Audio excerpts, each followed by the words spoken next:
Si Alex, yung laging na... Sabi na. Okay, Jamil. Good morning. Tsaka si Louie, good morning. Fluted panel na ikakabit din dito. So ito, naka-hard deflex pa yung kisame, kaya madali natin makikita. Si channel barya meron tayo. Check natin kung magkakasya na to ng tubular. Kaya meron na tayo. Sa hamba. Yung 1 litro yan, tig ano na yan, tig 1 pinto. Yung tatlo lang. Kailangan, bali 2,920. Meron na tayong biniling blind rivet dati na nakaraan. Tapos ito, may tig 1 litro tayo. Tsaka si Kuya din to. Disclaimer lang, no, yung Davis na brand, hindi natin binibili yan. Ito, nakalimutan namin maglagay ng isang... mga karaos, good morning po. Good morning. Bali, August 22, araw po ng Martes. So ito yung pagpapatuloy po natin yung ongoing project natin dito sa Phase 5. Bali, 2 na lang po yun. So kahapon natapos po natin yung isang bare finish ng isang Angelic na inner unit.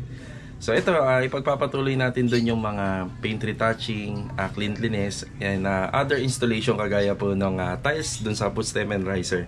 Tapos yung iniwan namin na trabaho dun sa Block 7, so ipagpapatuloy natin ngayon yun. So kukunin ko lang yung welding machine para magamit dun sa staircase improvement. So paano ito mga karo, samahan nyo po muli kami ngayong araw po ng Martes, and enjoy watching po. Ay si Kuya Aki. Kuya, good morning. Let's go. Ito, papunta na tayo sa Phase 5 welding machine, and dala na natin. 7:30 ng umaga, lakas ng ulan. Nakita nyo, matubig yung kalsada. Ito kagandahan, no? Uulan, pero bago magpasokan or alas 8, yan, titigil siya. At least makakapasok tayo ng maayos, hindi tayo mababasa. Next, good morning. Si Alex, yung laging nag-a-assist sa akin sa all home noon pagka bumibili ako lagi dun sa loob. Shoutout kay Alex. Isa na rin po siyang homeowner dito sa Lumina. So ito, papunta na tayo rito sa Phase 5. Ayan. Tara.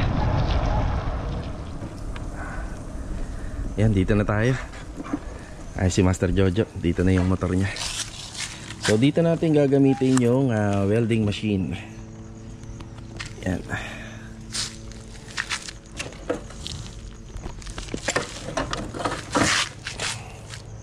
Okay.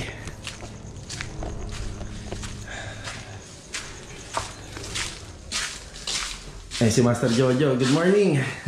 Good morning. Ayan. Bali, ito na nga po pala yung mga nagawa rito. Yan o. Nilik ko. Kita, may leak. Ayun o, kita na kagad natin.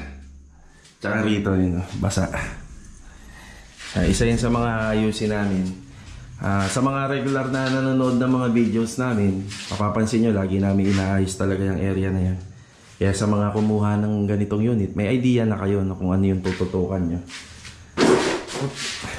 Sagi natin. Okay, medyo marami tayong gamit dito. Yung simento, adhesive, meron pa. Tapos ito yung mga tiles, water closet, meron. Tapos yung pang finishing carpentry at saka yung ating mga hard deflex, yan meron pa rito para sa mga ceiling na gagawin pa rito. Tapos ayun yung edging, yan meron tayo dyan. So ngayong araw na to, possible bumili ako ng pintura na yung pang prepare natin para dito. So ayan na, ito na yung ating mga kasama. Ayan na. JP, good morning. Good morning. Tsaka si Bilog, good morning. Good morning. Bale ito mga karosa, lilinisin muna to dahil talagang sobrang dami na ng gamit. Kaya ano muna rito, mag-ano muna kami, magpapaluwag ng konti. Segregate muna namin. Kaya importante sa amin na maganda yung panahon kasi wala kaming stockpile dito. Pinaka stockpile namin itong likod lang. So buti ito na ano namin, no, na semento namin to. Tingnan nyo, umulan, no? Ayos naman, di ba? Nandito na muna yung ibang gamit. Okay, dito naman tayo sa Block 17. Yan o. Good morning, Jamil. Good morning. Tsaka si Louie, good morning. Tsaka kay Kuya Dindo. Good morning. Ayan, sila uli rito. Silang tatlo. Bali si Master Jojo. Bilog, doon na po sila. Tsaka si JP, pipwesto sa kabila. Bali dito sa loob. Bali, ito na lang. Ayan na. Magpapatuloy po ito. Yan, itong ating staircase improvement.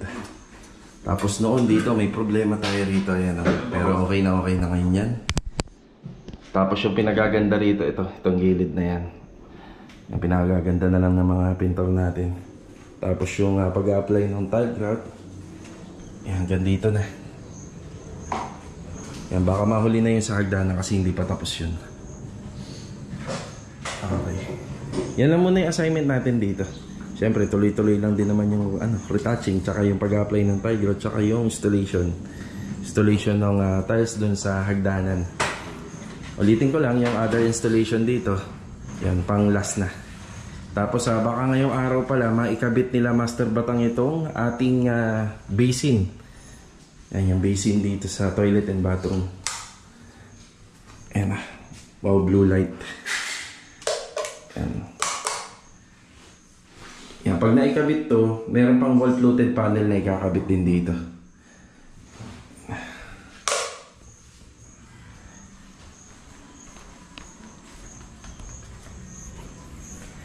Ayan na yung 3-part na pipe po. Pinipinturahan na ni Kuya Dindo. Yan, para mag-camouflage na dun sa existing wall. Yan, kulay orange kasi siya eh. Yan na lang yung diskarte namin dyan. Okay, bisitahin ko muna kung may problema dun sa huling ginawa namin. Kanina ang lakas ng ulan eh. Double check ko lang.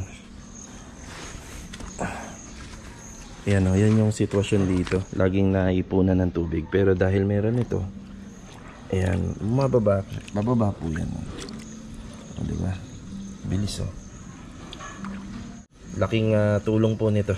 Nitong ginawa namin na ito. Ayan o. Yung sa kabila o, naipunan din o. Pero dito at least kasi may balak pa naman silang mag-akyat ng motor dito. Yan, at least po ito ay nalilinis, no? Ayan. Kuya, pakisuyo na lang ng ilaw. Nakabukas. Okay, dito na po tayo. Bali, inspectionin lang natin kung may leak problem. So ito, naka-hard deflex pa yung kisame. Kaya madali natin makikita kung may tagas. So wala naman, no? So ito ano to eh, yung alikabok. Ayan o, alikabok siya. So wala na, wala siyang tagas. Ayos. Ito rin, alikabok din to eh. Yan o. Dito, tingnan natin to. Wala rin. Tsaka ito, hard deflex din yung kisame nito. Yan, sinama lang natin sa video. Yan, okay naman. Ito, ano to? Palitada yan. Yan na, semento. Okay, let's go. Yan, naglilinis muna kami rito. Ang semento, tsaka DSC, pinapaluwag muna. Habang naglilinis po sila dun sa loob, ito naman yung lagay nito sa harapan. Na medyo makalat na rin na. Tapos sa buhangin, 2 cubic lang yung in-order natin dito simula nung nag-start tayo. Siguro may pahabol po tayo, no? Magkukulang na po ito. Yung flooring kasi dito nasa 21 square meter din po yan. Yung flooring dito sa may interior. Yan, metal paring natin. Angle bar yan, meron na rin dito. C-channel bar yan, meron tayo. Check natin kung magkakasya na to. So may cove ceiling pa tayo rito. Tapos ceiling dun sa may ilalim ng staircase. Tapos sa landing at saka sa toilet and bathroom. Yan, linis muna. Kasi masikip na talaga. Pero kapag ano po yan, kapag nagamit na yung mga pang ceiling dyan, luluwag na po yan. Pati yung mga, yung mga plywood yan, pag nagamit yan, luluwag na. Papagawa nga pala si ma'am ng isang closet dun sa master's bedroom niya. Kaya may mga ano na tayo dyan.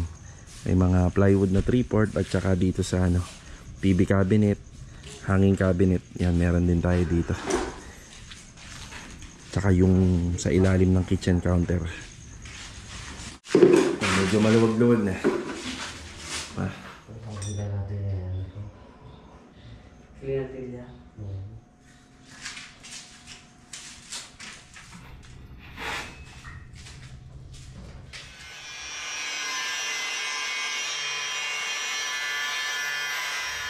Bale, ito muna yung uunahin po nila rito. So meron tayong angle bar dito na 1/8 by 1 1/2. Yung 1/8 yun yung thickness nya. So ilalagay namin yan dito sa gilid. Tapos uunahin lang yung mga bracing nito gamit yung 1 by 1 na tubular. Meron na tayo dyan. Tapos yung square bar gagamitin dito. Ito nga kasi sa turnover kulang yung design nya. Ayan, para hindi rin masyadong gumalaw ay gumagalaw ng konti. Inabot ng break time. Inabot ng break time, hindi na nagawa. Ayan. Ayan, dadagdagan natin kayong bakit may square bar tayo. Wala nga square bar yun. Oo. Ito bali staircase cover muna. Yung sidings nito hanggang dito lang. Ayan, hanggang dito. Yung iba gusto hanggang dito eh. May taklob pero ito hanggang dito lang.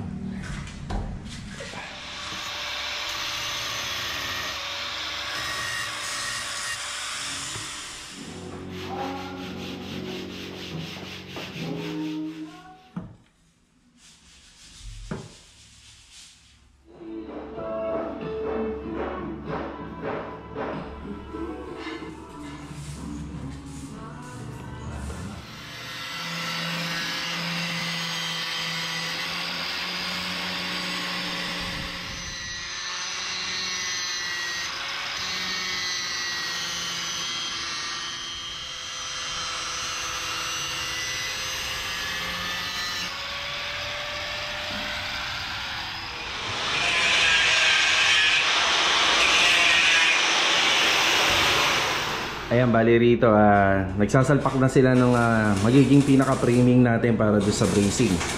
So, okay na yan. Dire-diretso na po yan pag once na maisalpak yan. So, ang ginagawa lang po dyan, ginagatlaan lang po yung gilid. Ayan, tinanggal namin yung mga gilid. Para sakto siya dun sa dulo. Ayan, yung hulma niya, sakto. Tapos, naka-flat na yan dito sa isang malaking angle bar na ginawa nitong hagdanan ng lumina. Tapos dire-diretso na yan yung mga bakal. Kapag naputol yan, dire-diretso na po yung fabrication yan. Tapos dito, prepare na tayo ng pintura rito. Yan, magpapasok na tayo ng pintura rito. Medyo konti naman yung gamit na yan kapag unti-unti na pong naikakabit. So bali, isang balde at 2 galon ng pang primer. Yan muna yung estimation natin. Yan, 100 grit, 240 and 120 na grit na liha. Total nasa 90 peraso to. Tiga 30. So sa skin coat, pwedeng abutin to ng 3 to 4 bags. 3 to 4 bags ng skin coat lang. Okay, mga 3 lang muna para hindi naman sumobra. Tapos paintbrush, roller. Yan, gumagamit kami ng roller dito number 7. Laging 2. Tapos wala naman pong extension, wala naman likod at saka harap. Siguro mga 10 roller lang, yung baby roller. Tapos paintbrush, mga number 2, mga 5 piraso lang muna. Yan, yung category kasi nito, may QDE, may latex at saka may varnish. Kaya medyo dinadagdagan natin yung materyales sa pampahid. Tapos sa finishing paint nito, baka isang balde lang muna. Yung gagamitin namin dito, yung tool white. Yan, tool white para sa mga pader. Tapos isang bag ng boral. Yan, di naman nawawala yan. Wait lang. Dyan na. Okay. Di naman nawawala yung boral para dun sa mga serious problem ng mga walls at saka ng ceiling. Tapos pencil brush. Tapos 2 litro ng QDE. So yung QDE natin dito, sa pintuan lang at saka sa hamba. Yan, 1 litro yan. Tig ano na yan, tig isang pinto na yan. Sa likod at saka rito. Tapos yung 1 litro ng black para naman po sa mga window. Tsaka yung handrail. Yan. Black. 1 galon ng paint thinner, basahan, masking tape. Ayan, yung mga kailangan natin. Tapos pahabol na lang yung para sa kahoy. Yung para sa kahoy, medyo magastos ng konti. Depende naman po sa dami ng kahoy. At saka depende sa method ng pintura. Ang usapan namin dito ni ma'am, yung parang natural varnish lang. Yan lang yung usapan namin dito. Kapag ka duco varnish, maraming pintura na gagamit dun. Mga iba-ibang klase ng mga pangmasilya at saka pang top coat. So ito, natural varnish lang. So ito yung update. Sana nakapagbigay kami ng idea kapag ganito lang po yung kalaki yung unit na ginagawa para sa overall paint. Tapos may mga alalay na materialis na lang pahabol just in case na kinakailangan pa. Ayan na yung 9mm na Shera board. Makapal to. Kasama na rito yung sa sidings. Tapos yung cover nito sa ilalim. At saka dun sa mga risers. Kasama na po yan dyan. So dalawa lang po. Dalawa lang na nagagamit. 4x8. Ayan, dito kami sa labas ni Mrs. Si Kuya Albert, ADM Builders. Ayan shout out Kuya, shout out sa'yo tsaka kay Mrs. mo. Si Kuya Albert. Eto, nagpasama ko kay Mrs. So tumawag na tayo dun sa paint center sa May Tansa. Hindi available lahat ng pintura na mga nabanggit ko. Yung ibang materialis bibili natin sa labas. So ito, labas muna tayo. Tara. Salamat po ate. Ayan, nandito kami kay Ma'am Melanie. Yung sa inorderan natin sa Tansa, tatlo lang yung available nito. Yan, tool white. Yan, tatlo lang. Kailangan natin isang balde. Bali kabili tayo isang galon dito. Tapos dito na tayo bumili ng skin coat tsaka boral. Skin coat and boral. Opya.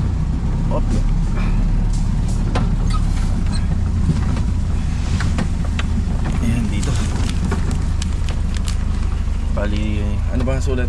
Ano ba to? 2920 ba to? Sulat na to. Yung 2920. Yan dito. Yan.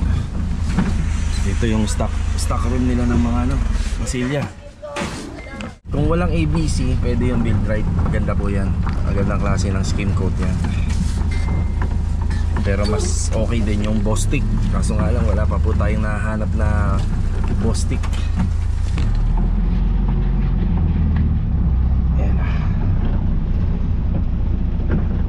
Yan, 3 bag lang ng skin coat yung binili ko.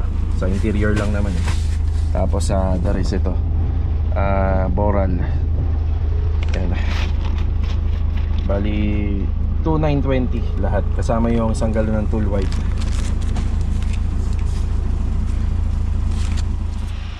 Dito na ulit tayo. So ito yung binili natin. 3 bag ng skin coat, 1 bag ng boral, tsaka isang galon na tool white. Tapos ngayong araw na to may paparating tayong materyales, yung mga binanggit ko kanina para sa mga pintura. Nagpapabili pa si Kuya Dindo doon ng pencil brush na kadalasang ginagamit natin. At saka basahan. Bali dito ko na lang bibilin sa labas. Ay bababa lang muna namin to.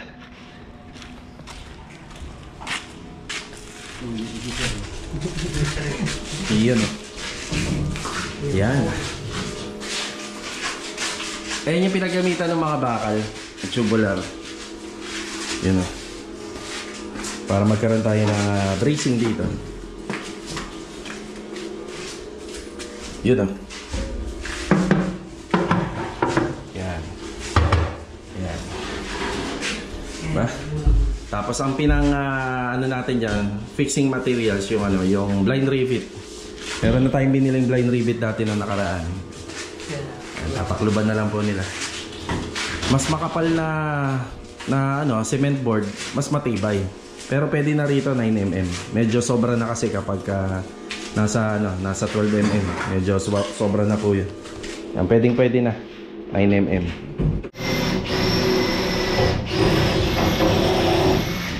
Ayan na yung cover sa likod ng hagdanan. Halos okay na. Tapos ito, madadagdagan pa ito mamaya yung materialis natin. May delivery tayo galing sa paint center sa Tansa.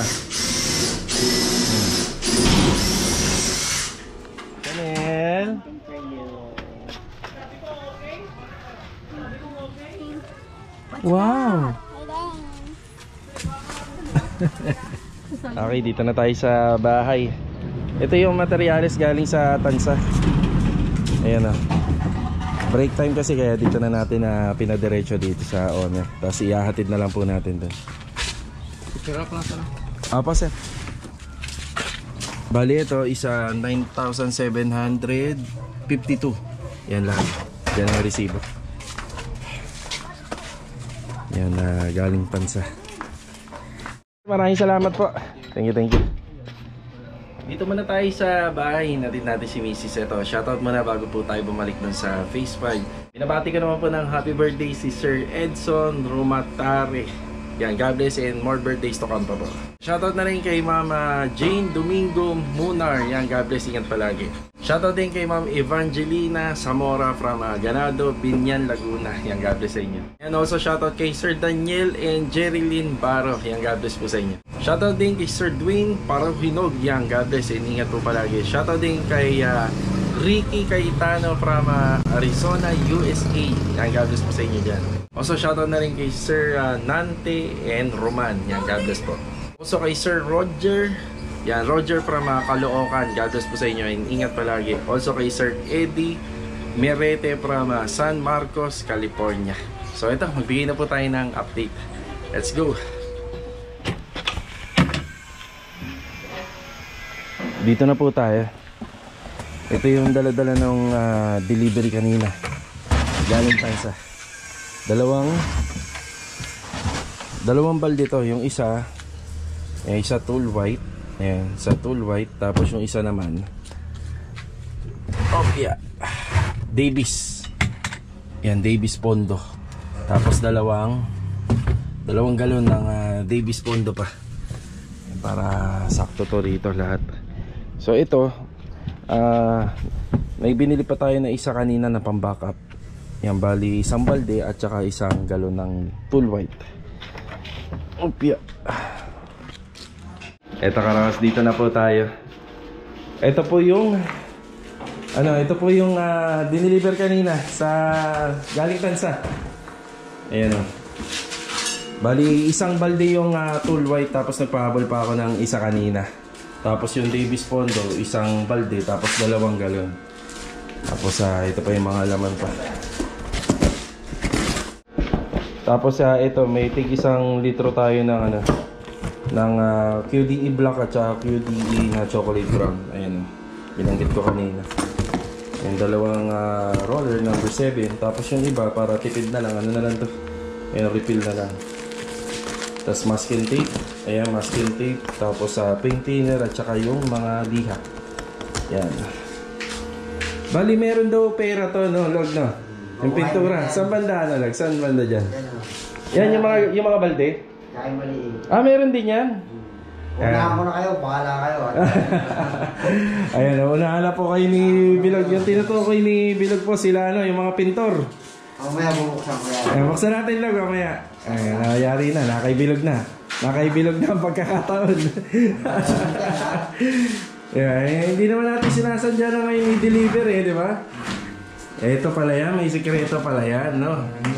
May pera pala sa pintura. Pondo. Ayan, shoutout po dun sa mga sa mga pintor, alam niyo po to. O, ayan na, inunahan na ni Bilog si Jamil at saka si Kuya din to.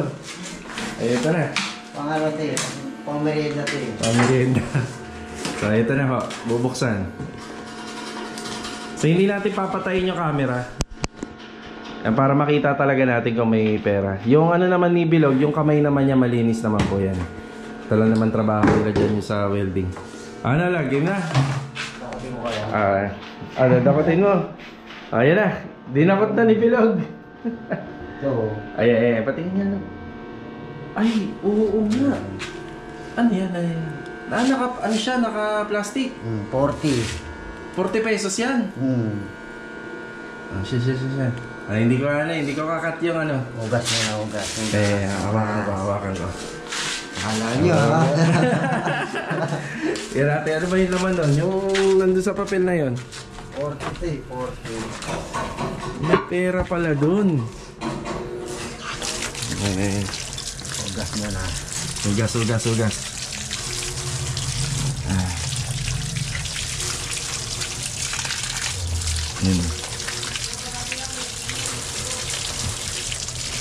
Ayun, naka-plastic.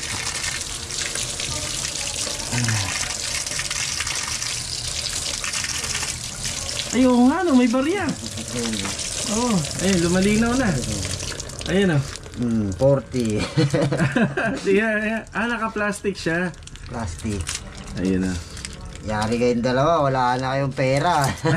Ayun oh. 40. Yung may pera sa ano, mga karaos, may pera dun sa balde. Balde ng pintura. Ayun oh. Pang soft drinks. Wala na Ayos kayong oh. hanapin pera sa akin na. hindi lang ano, hindi lang dyan sa Davis Pondo, dun din sa ibang balde. Meron. Meron din siya. Okay. Legit. May pera dun sa ano, may pera dun sa balde ng pintura.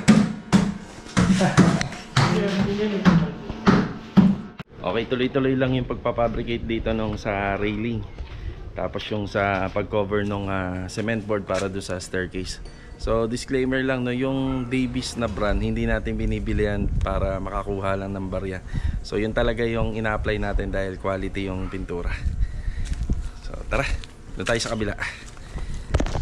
Kinain na lang tayo kung tuloy.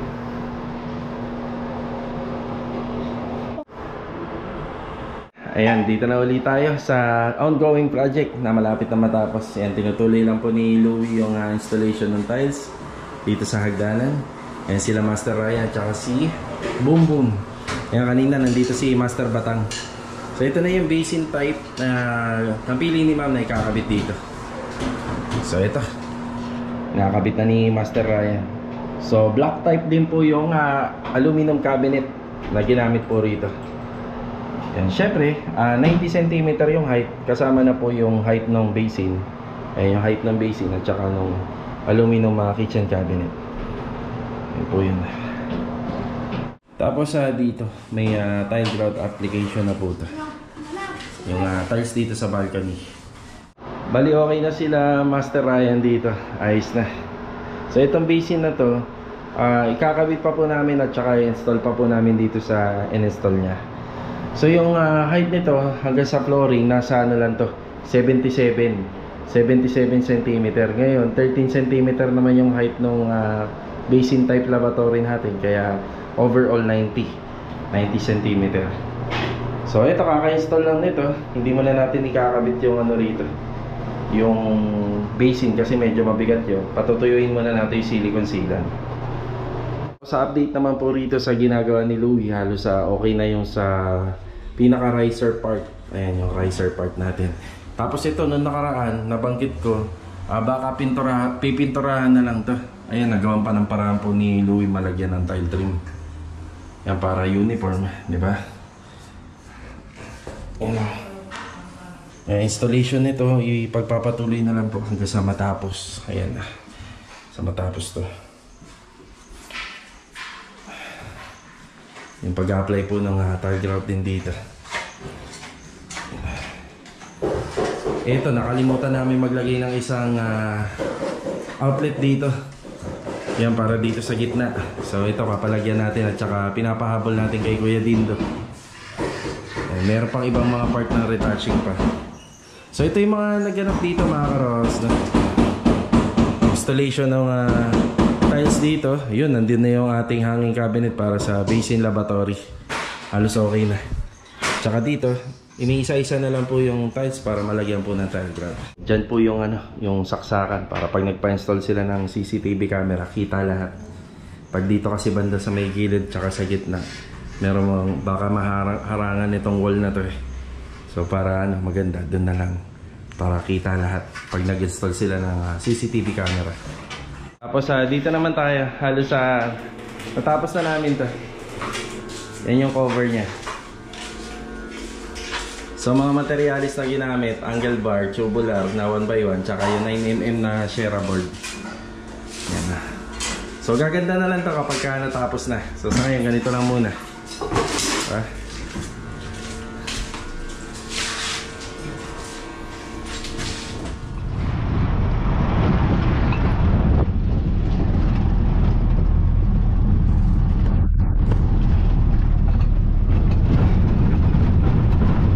Bali mga karos, hanggang dito na lang po muna yung video natin ngayong araw po ng Martes. So kita-kita na lang po tayo sa susunod na video. Yan, lalabas po muna tayo, magpapagasolina. So God bless po sa ating lahat mga karos. At ingat po palagi. Paalam po muna.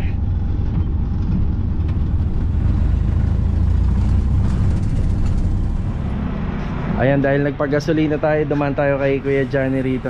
Bumili tayo ng Jarrio 160. Yan, paghahanda dun sa Block 7 project natin. Bumili rin tayo ng basahan, pero yung pencil brush baka bukas na lang. Yan, 180. Tara.